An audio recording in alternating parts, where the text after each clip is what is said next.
Anastasia. Marie, conseillère en insertion professionnelle. Marie, juriste. Anaïs, juriste. Servane, juriste et coordinatrice. Véronique, directrice. Anne-Sophie, assistante de direction. Dolores, conseillère en insertion professionnelle. Donc le CDFF du Morbihan donc, est composé de 10 salariés, d'une presque 30 bénévoles. Donc on a quatre axes d'activité. Un premier axe qui est tout ce qui est lié au juridique, l'accès aux droits, sur les droits de la famille principalement. Ensuite, on a un axe lutte contre les violences sexuelles et sexistes, avec également des permanences qui sont proposées sur l'ensemble du département. Puis ensuite, on a un axe emploi, donc tout ce qui concerne l'insertion professionnelle des femmes. Une troisième action qui est Boost Emploi, qui consiste en des actions collectives, enfin c'est une action collective. On a 3 modules différents. Donc un quatrième axe qui est la sensibilisation à l'égalité, filles, garçons, femmes, hommes.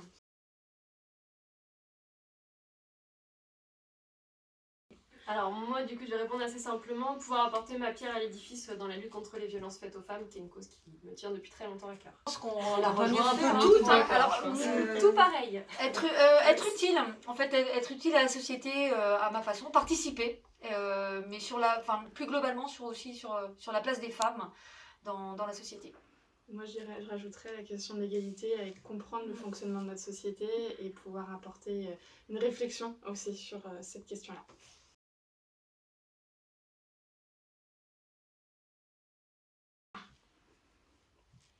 Déjà, on fait des interventions, la sensibilisation. Des formations professionnelles. Ouais. L'idée, c'est de prévenir.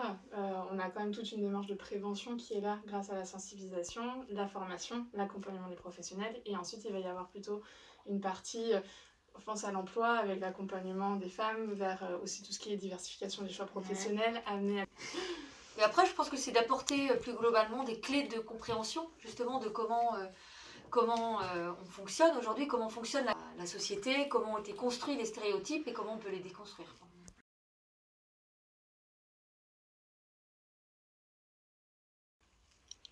Eh ben, c'est de l'égalité de droits et de faits entre les femmes et les hommes. Donc, et nous, on travaille beaucoup sur la question des faits et des problématiques. Oui, je sais. La question de la problématique des faits, c'est quelque chose sur lequel on travaille beaucoup en sensibilisation et en accompagnement. Je dirais qu'on parlera d'égalité femmes-hommes quand justement on n'aura plus à se poser de questions. Et que quand en tant que femme on fera les choses sans se poser de questions ou sans avoir de doute ou de peur, alors c'est qu'on aura atteint l'égalité.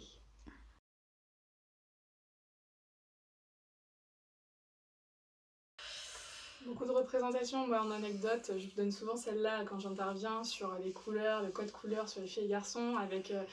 Une fois, je vais dans un magasin, je demande une paire de chaussettes pour ma fille qui a 1 an à l'époque. Et donc je trouve une paire de chaussettes vertes. Et quand la personne me dit « mais c'est une fille ou un garçon ?» Elle m'explique que c'est une fille.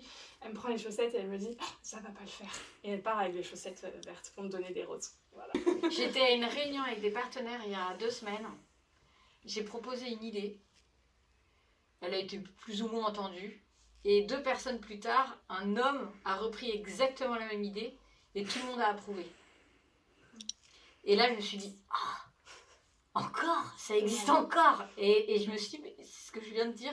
Et je me demande, je ne suis pas sûre, mais je me demande si c'est parce que c'était un homme, sa parole a été entendue différemment.